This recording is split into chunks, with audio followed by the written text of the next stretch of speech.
Anda kembali di iNews Malam bersama saya Mirva Suri. Pemirsa, Yusuf Hamka siang tadi memenuhi undangan Menko Polhukam Mahfud MD di Jalan Medan Merdeka Barat, Jakarta.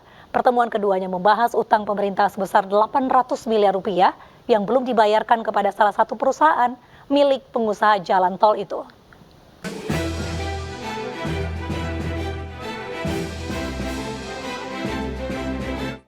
Pengusaha jalan tol Yusuf Hamka Selasa siang mendatangi kantor Kemenko Polhukam di Jalan Medan Merdeka Barat, Jakarta.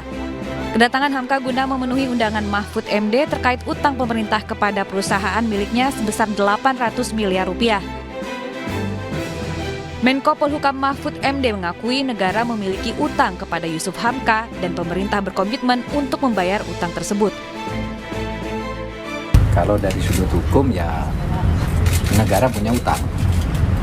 Karena terlepas dari kontroversi yang menyertai, karena itu sudah putusan Mahkamah Agung, sudah inkrah sampai VK, dan sudah pernah diakui oleh negara dengan satu perjanjian resmi.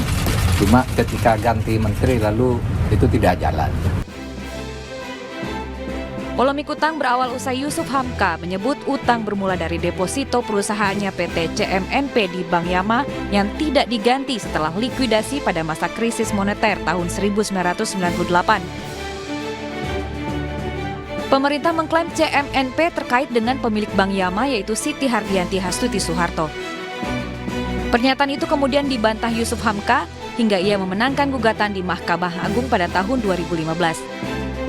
Dalam putusannya, pemerintah diwajibkan membayar deposito CMNP beserta bunga sebesar 2% per bulan. Pemirsa, Presiden Joko Widodo hari ini memanggil Gubernur Jawa Tengah Ganjar Pranowo ke Istana.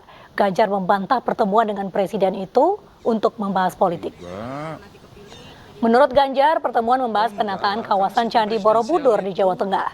Ganjar menjelaskan pertemuan dengan Presiden juga dihadiri oleh sejumlah menteri, salah satunya Menteri Pariwisata dan Ekonomi Kreatif Sandiaga Uno.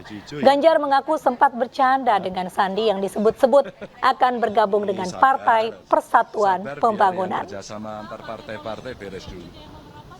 Mata nggak tadi? Oh, banyak mata tadi. Nggak ada pertemuan berapa politik Pak, misalkan ya soal yang kemarin itu Pak rame Ade Armando soal kontrak politik PDIP. Enggak. Nanti kepilih PDIP nanti yang milih-milih menteri. Oh enggak lah, karena sistem presidensial itu soal menteri prerogatifnya presiden. Jadi selain presiden lah. Ketemu Mas Sandi nggak? Ketemu, saya ledekin besok pakai baju hijau ya gitu. Cari-cari Cawapres kapan Pak kira-kira diumumin? Nanti sabar biar yang kerjasama antar partai-partai beres dulu. Yang mau merapat siapa ya Pak? Ada bentar lagi. Siapa Pak ciri-cirinya? Warnanya, ciri-cirinya seperti warna yang ada dalam pelangi.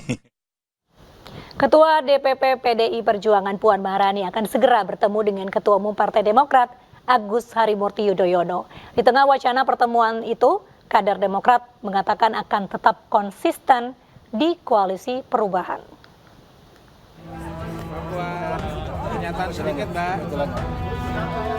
Ketua DPP PDIP Puan Maharani akan segera bertemu dengan Ketua Umum Partai Demokrat Agus Harimurti Yudhoyono. Wacana pertemuan tersebut menguak tajam pasca Ketua DPP PDI Perjuangan Puan Maharani menyebut bahwa AHY masuk dalam radar cawapres Ganjar Pranowo. Komunikasi antara kedua partai pun makin intens untuk merealisasikan rencana pertemuan Puan Maharani dan AHY. Di tengah wacana pertemuan tersebut, Partai Demokrat memastikan masih konsisten dalam koalisi perubahan untuk persatuan. Saat ini kami tetap konsisten dengan koalisi perubahan dan persatuan.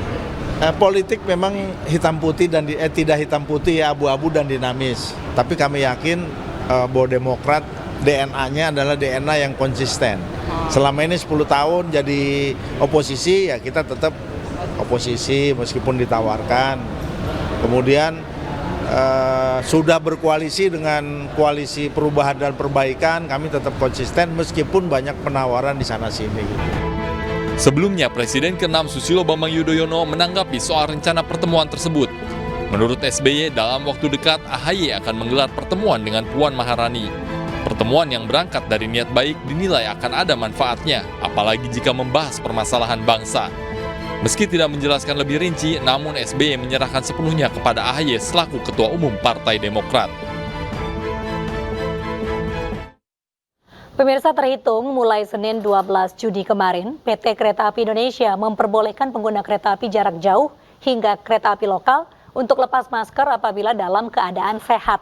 Namun, PT KAI tetap menganjurkan para pengguna kereta api untuk vaksin COVID-19 booster kedua.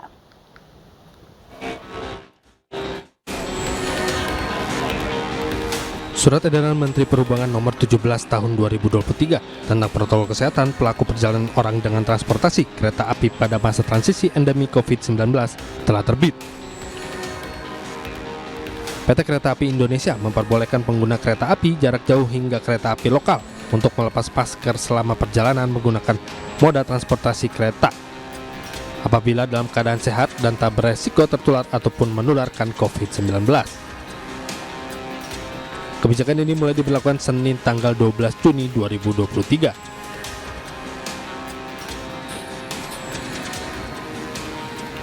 Mulai tanggal 12 Juni 2023, pelanggan kereta api jarak jauh dan kereta api lokal diperbolehkan tidak menggunakan masker apabila dalam keadaan sehat dan tidak beresiko tertular atau menularkan COVID-19. Namun begitu, Kereta Api Indonesia menganjurkan pelanggan melakukan vaksinasi COVID-19 sampai dengan booster kedua atau dosis keempat, terutama bagi masyarakat yang memiliki resiko tinggi penularan COVID-19. Relaksasi protokol kesehatan tersebut diharapkan dapat menjadi titik balik kebangkitan moda transportasi kereta api dan turut berkontribusi untuk pemulihan ekonomi nasional. PT KAI tetap menganjurkan para pengguna kereta api untuk vaksin COVID-19 booster kedua atau dosis keempat.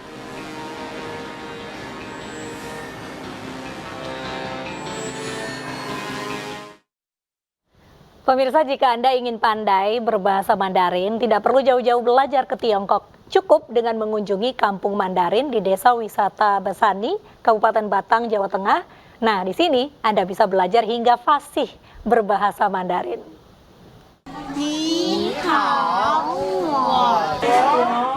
Belajar bahasa Mandarin menjadi keseharian anak-anak di Desa Wisata Besani, Kabupaten Batang, Jawa Tengah.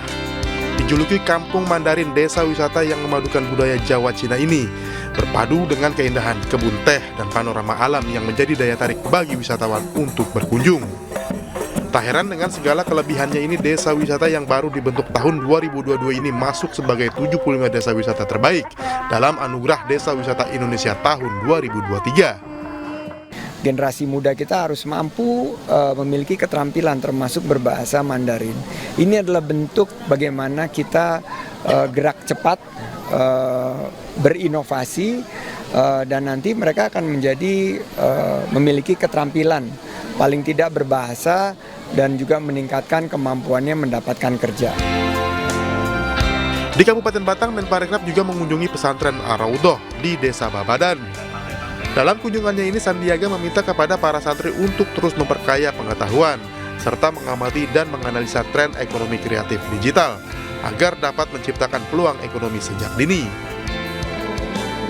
Dalam kesempatan lain, Menparekraf juga menghadiri workshop peningkatan inovasi dan kewirausahaan Kabupaten Kota Kreatif di Tegal, Jawa Tengah.